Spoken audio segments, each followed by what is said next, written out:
మంగళవారము నాడు అమావాస్య మరియు పుష్యమి నక్షత్రం ఈ రెండు కూడా కలిసి వస్తున్నాయి. కాబట్టి ఇది విశేషమైనటువంటి రోజు.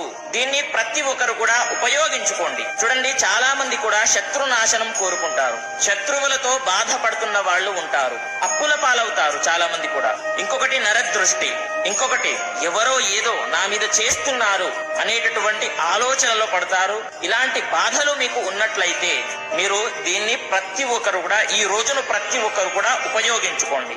ఎలా అని అంటే, ఆ రోజున అమ్మవారి దేవాలయానికి వెళ్ళండి.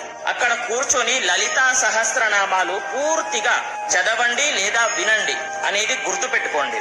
ఇంకొకటి, చాలా అంటే చాలా బాధపడుతున్నానండి, అసలు ఏం చేయాలో అర్థం అవ్వట్లేదు అని అంటే, దేవసేవా సంస్థ వారు ప్రత్యంగిరా హోమము మరియు యంత్రావరణ పూజ నిర్వహిస్తున్నారు ఆ రోజున. అది చాలా విశేషమైనటువంటి రోజు. కాబట్టి ఆ రోజున ఏం చేసినా సరే బాగా